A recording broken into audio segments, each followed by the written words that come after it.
Hello friends, there are so many things which are continuously happening in the nature. पर्यावरणामध्ये निसर्गामध्ये अनेक गोष्टी सातत्याने घडत असतात आणि या सर्व गोष्टींचा इफेक्ट साहजिकच एकमेकांवर होत असतो. For example some things which are happening in the nature, these things affects the soil, water, nature, living things, non-living things, and so on. It means that some things, for example, heavy rain, it affects all life forms. आणि अशा जे काही natural गोष्टी घडत असतात त्या सगळ्या गोष्टी, या सर्व गोष्टी ज्या आहेत, जसे की अति पाऊस असेल, अतिवृष्टी असेल, कमी पाऊस असेल, किंवा व्हॉल्कॅनिक इरप्शन ज्याला ज्वालामुखी म्हणतो, किंवा ड्रॉट पडला, किंवा अचानक मोठ्या प्रमाणामध्ये पोल्युशन जर होत असेल, या सर्व गोष्टींचा परिणाम एकमेकांवर म्हणजे नैसर्गिक गोष्टींवर होतो किंवा काही जैविक गोष्टींवर होतो. पोल्युशन वाढलं त्याचा परिणाम जैविक गोष्टींवर होतो, पोल्युशन वाढलं त्याचा परिणाम अजैविक गोष्टींवर होतो, हवेतील प्रदूषके वाढतात. या सगळ्या गोष्टींचा परिणाम त्या जैविक आणि अजैविक गोष्टींमुळे या निसर्गात होत असणाऱ्या साऱ्या गोष्टींचा परिणाम होत असतो. आणि म्हणून एक गरज झाली, there is a need of the study of all these things. आणि यातून एका सायंटिफिक ब्रँचचा जन्म झाला. And what is that discipline of the science, what we call it as a ecology. Ecology म्हणजे काय, तर इकॉलॉजी याचा एक मिनिंग जर आपण घेतला, हा German biologist Haeckel, for the first time he introduce this term. सर्वात सुरुवातीला इकॉलॉजी किंवा पर्यावरणशास्त्र हा शब्द जर कोणी इंट्रोड्यूस केला असेल तर तो म्हणजे German biologist Haeckel in the year of 1869. आणि इंग्लिशमध्ये या शब्दाचा जर विस्तार केला तर इंग्लिशमध्ये हा शब्द दोन वर्ड्स पासून घेतलेला आहे. तो म्हणजे दोन ग्रीक वर्ड्स पासून घेतलेला आहे, oikos and logos. What do mean by oikos? It is the house or habitat or place of living things. म्हणजे सजीवांचं राहण्याचं ठिकाण, सजीवांची या सवयी किंवा सजीवांचं राहण्याचं एक स्पेसिफिक प्लेस आणि त्या सर्व गोष्टींचा अभ्यास, ज्या ठिकाणी सजीव राहतात, ज्या वातावरणामध्ये सजीव राहतात त्या वातावरणाचा अभ्यास. मग अभ्यास नेमका कोणत्या दृष्टीने? Ecology means the study of the house of or habitat of the organism, living place of the organisms. सजीवांच्या ज्या ठिकाणी सजीव राहतात त्या ठिकाणचा अभ्यास आणि या सजीवांचा वेगवेगळ्या म्हणजे पर्यावरणाशी असलेल्या वेगवेगळ्या संबंधित घटकांचा अभ्यास, तो म्हणजे काय आपण म्हणतो तर इकॉलॉजी म्हणतो. त्यानंतर इकॉलॉजीमध्ये आपल्याला त्याचे डेफिनेशन्स वेगवेगळ्या सायंटिस्टने वेगवेगळ्या पद्धतीने, त्याच्या व्याख्या वेगवेगळ्या सायंटिस्टने, पर्यावरण शास्त्राच्या व्याख्या वेगवेगळ्या सायंटिस्टने वेगवेगळ्या पद्धतीने त्या ठिकाणी मांडलेल्या आहेत. पर्यावरणशास्त्र म्हणजे एका ठिकाणचा पूर्ण जैविक आणि अजैविक घटकांचा अभ्यास म्हणजे पर्यावरणशास्त्र. आणि वेगवेगळ्या गोष्टी ज्या एकमेकांवर अफेक्ट करतात, एकमेकांशी संबंधित राहतात, या सगळ्या गोष्टींचा, सर्व गोष्टींचा अभ्यास म्हणजे पर्यावरणशास्त्र. Ecology is the scientific study how organisms interact with each other and with the physical environment.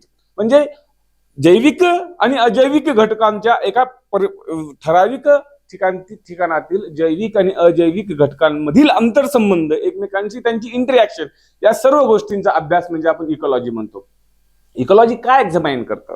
Ecology म्हणजे नेमकं कोणत्या प्रकारची study? It examines the relationship between the living and non living components.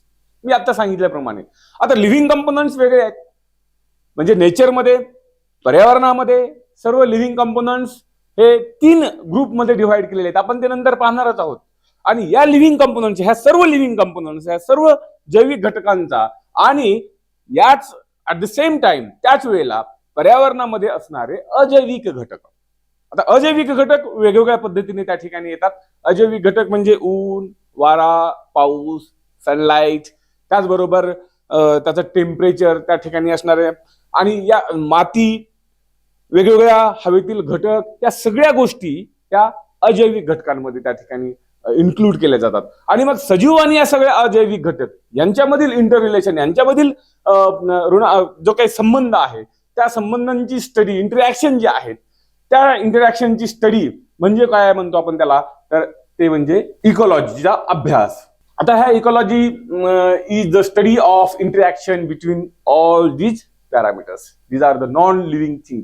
मी आता सांगितल्याप्रमाणे नॉन लिव्हिंग थिंग मध्ये कोणत्या गोष्टी येतात?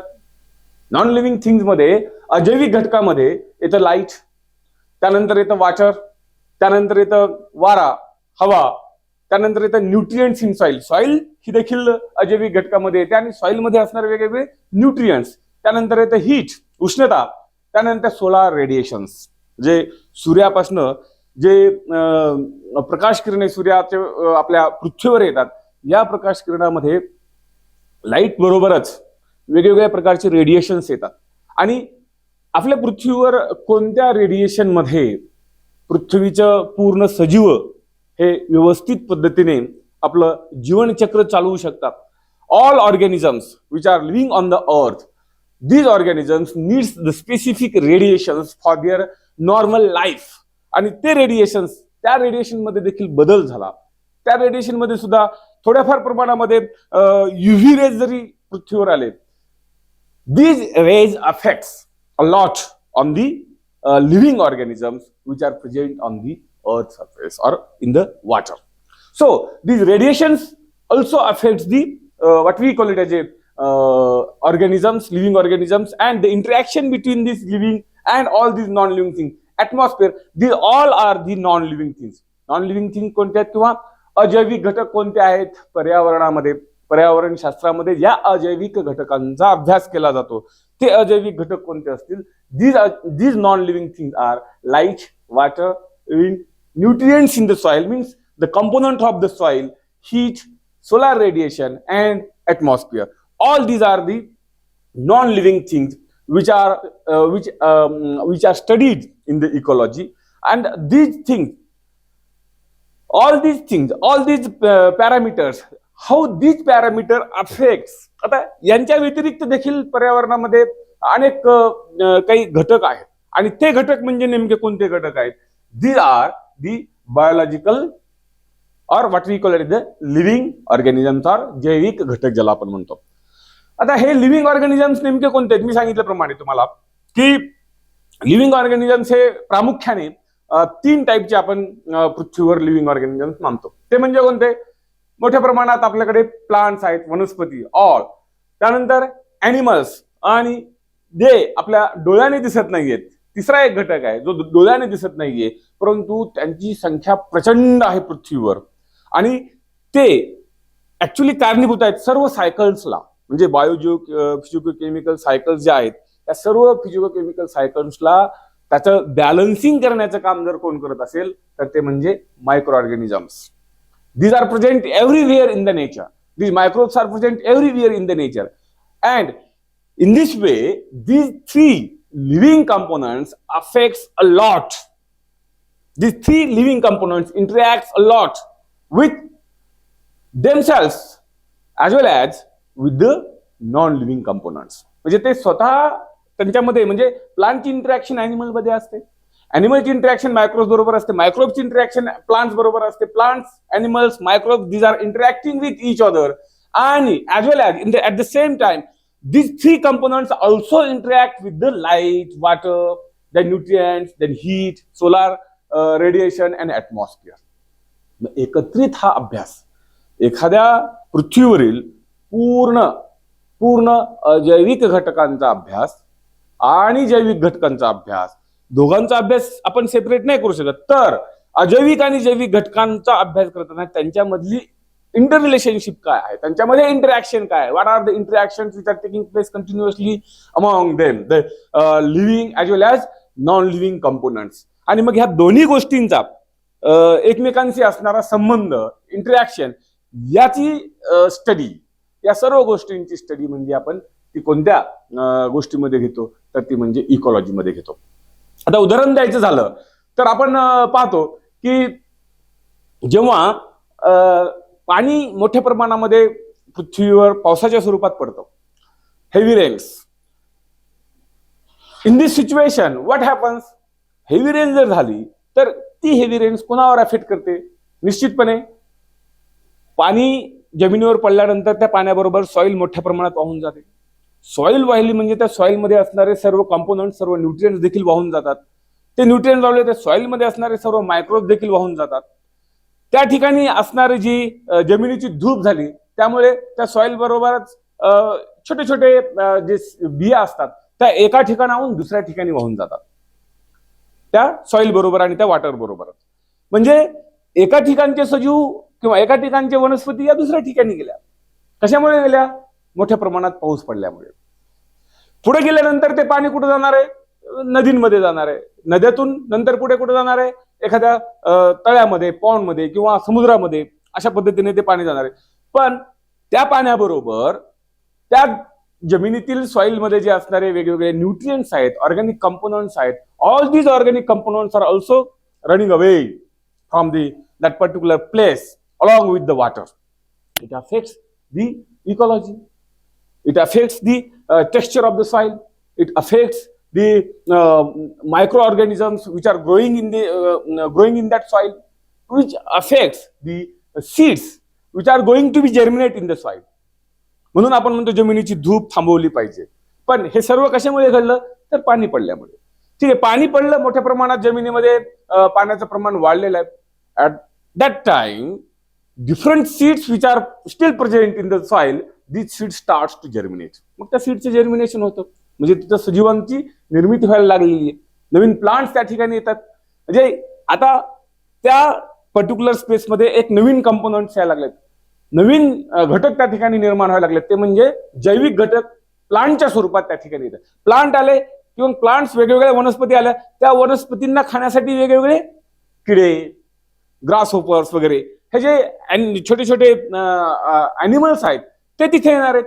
या अॅनिमल्सला खाण्यासाठी आणखीन काही त्याच्यावर डिपेंड असणारे दुसरे अॅनिमल्स तिथे येणार आहेत. ह्या सगळ्या गोष्टी कशामुळे झाल्या? तर या गोष्टी झाल्या पाणी पडल्यामुळे, पावसाचं पाणी पडल्यामुळे. आणि मग या सगळ्या गोष्टींची इंटरॅक्शन, जर पावसाचं पाणी नाही पडलं, त्या ठिकाणी मोठ्या प्रमाणात दुष्काळ निर्माण झाला, तर जमिनीत जे कंपोनंट आहेत ते जमिनीतच राहतील, तिथल्या बिया उगवणार नाहीत. The seeds do not germinate and new plants will not germinate, isn't it? New plants will not form, and different insects which are dependent on these plants, these insects will not be there. So this is the interaction between the all these that living and non-living components. Only water and soil, it interacts with these organisms, plants, and whenever the plants are there, plants attract some animals, some insects, and in this way, that ecology is what we call it as that study of the ecology. We can study this ecology by studying the rain, by studying different plants, by studying different animals. आणि अशा पद्धतीने आपण इकॉलॉजीचा study करू शकतो, इकॉलॉजीचा अभ्यास करू शकतो. म्हणजे इकॉलॉजीचा अभ्यास करण्यासाठी आपल्याला त्या ठिकाणी दोन्ही कंपोनंटची स्टडी करणं गरजेचं आहे. आणि इकॉलॉजीचा अभ्यास करत असताना एकाच वेळेला at a particular time we can study different types of the life forms, different types of the groups. What is included in the ecology? In इकॉलॉजीमध्ये वेगवेगळे प्लांट ग्रुप इन्क्लूड आहेत, वेगवेगळे अॅनिमल्स ग्रुप इन्क्लूड आहेत, त्या ठिकाणी वेगवेगळे non living components includes आहेत. आणि या plant, animals, microbes, living and non-living component ने different ecological structures त्या ठिकाणी फॉर्म केले जातात. And what are these different ecological structures which are formed due to the presence of these living and non-living things? It is called as the ecosystem. Different living groups, different plants, different animals in a different environmental condition, it forms a particular ecosystem. So the term ecosystem, it was firstly proposed by scientist Tansley in the year of 1935. Tansley या scientist ने 1935 साली ही ecosystem ही term सुरुवातीला आणली. And the ecosystem, it consists of the biological community that occurs in some local and physical and chemical factors that make up its non-living environment. म्हणजे एका specific परिस्थिती, एका specific space मध्ये, specific environmental condition मध्ये त्या ठिकाणी असणारे abiotic components अजैविक घटक आणि त्या ठिकाणी असणारे जैविक घटक, स्पेसिफिक एखाद्या एरियामध्ये असणारे जैविक आणि अजैविक घटक आणि त्यांच्यामधली इंटर रिलेशनशिप, याला आपण म्हणतो ecosystem. So in ecology, different types of the ecosystems can be studied.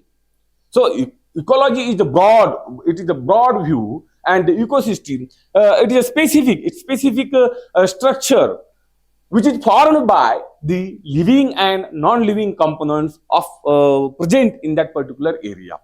मग असं एखाद्या एरियामध्ये, एखाद्या एन्व्हायरमेंटल कंडिशन मध्ये उपस्थित प्रेझेंट असणारे नॉन लिव्हिंग कंपोनंट्स आणि लिव्हिंग कंपोनंट्स यांच्यामधली इंटरॅक्शन ची स्टडी म्हणजे आपण त्याला काय म्हणतो, इकोसिस्टीम.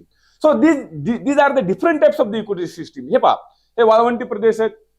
वाळवंटी म्हणण्यापेक्षा डेझर्ट, ज्या ठिकाणी आपल्याला कमी पाण्याचा प्रदेश आहे, हा हे कोरल म्हणजे पूर्ण समुद्री जीव आहेत. हे इथलं पूर्णपणे फिजिकल म्हणजे अबायोटिक कंपोनंट्स आर डिफरंट आणि बायोटिक कंपोनंट देखील, जैविक आणि अजैविक घटक या डेझर्ट इकोसिस्टीम मध्ये वेगळे आहेत.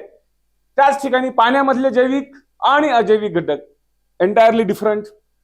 त्याचबरोबर हे टुंड्रा प्रदेश आहे, जिथं उंच उंच असे झाडं नाही आहेत, आणि इथले हा गवताळ प्रदेश आहे, तिथं देखील असणारे जे जैविक आणि अजैविक घटक आहेत हे देखील एंटायरली डिफरंट आहेत. So these are the different types of the ecosystem. आणि इकॉलॉजीमध्ये या सगळ्या इकोसिस्टीमचा एकत्रित अभ्यास केला जातो.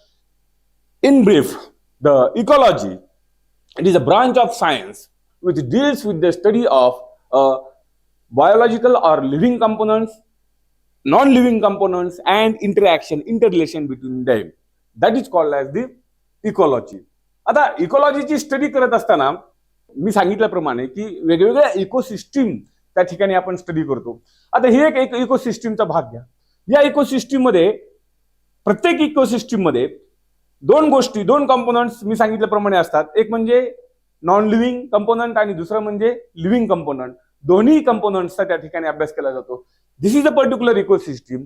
In this ecosystem you can see this is the sun which form the light. Light is one of the non-living component present in this ecosystem. Air, it is another non-living component which is present in this particular ecosystem. This is the land, soil. This is also some rocks are there.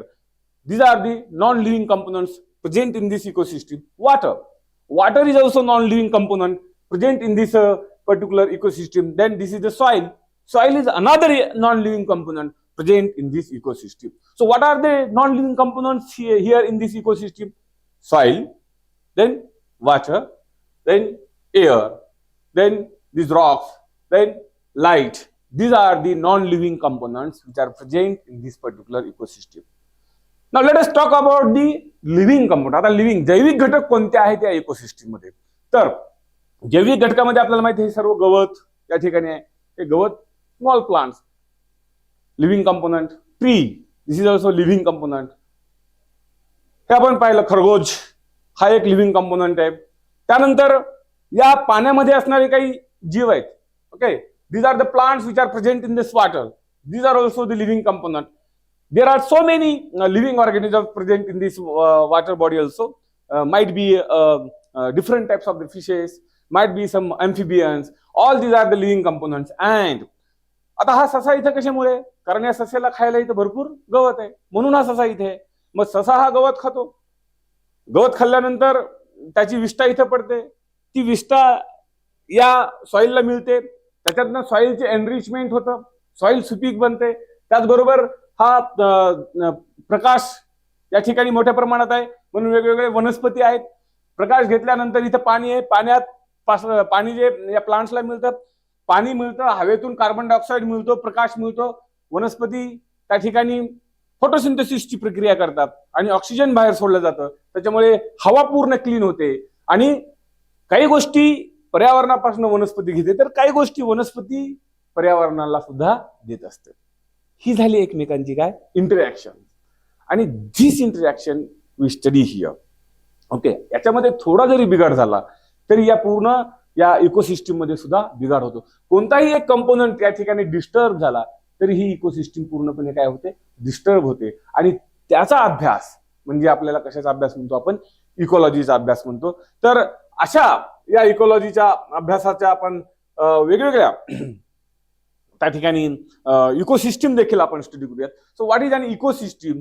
An ecosystem is a structural and functional unit of ecology. मी सांगितल्याप्रमाणे की इकॉलॉजीचं एक structural आणि functional unit म्हणजे काय, त्या ठिकाणी ecosystem म्हणून वेगवेगळ्या इकोसिस्टीम आपण त्या ठिकाणी इकॉलॉजीमध्ये स्टडी करू शकतो. Where the living organisms interact with each other and the surrounding environment. And ecosystem is a chain of interaction between the organism and their environment. Chain. It is a chain of interaction. So this is very important. अनेक interaction त्या ठिकाणी ecosystem मध्ये होतात. It is a chain. वेगवेगळ्या गोष्टी या ecosystem मध्ये continuous होत असतात. आणि या इंटरॅक्शन कोणामध्ये होतात, तर जैविक घटकामध्ये आणि अजैविक घटकामध्ये. जसं मी पावसाचं तुम्हाला उदाहरण देऊन कशा पद्धतीने या गोष्टी त्या ठिकाणी घडतात हे सांगितलेलं होतं. Okay.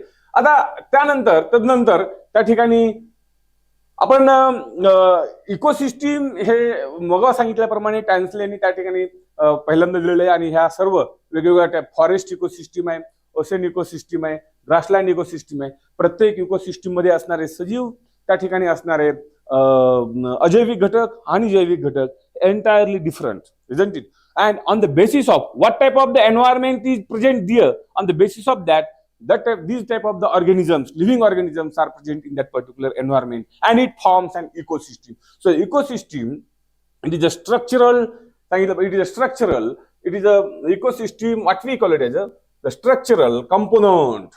It is a structural and functional unit of ecology. This is very important. Ecosystem, a structural and the functional unit of ecology, what we call it as a ecosystem. Okay. Now, this is all about the ecology. In our next lecture, we will discuss about the ecosystem. What type of the ecosystems are there? What type of the components are there present in that ecosystem? And how these components affects, they interact with each other. So in our next lecture, आपण पुढच्या lecture मध्ये आपण या इकोसिस्टीमच्या संदर्भात आपण माहिती घेऊयात. धन्यवाद.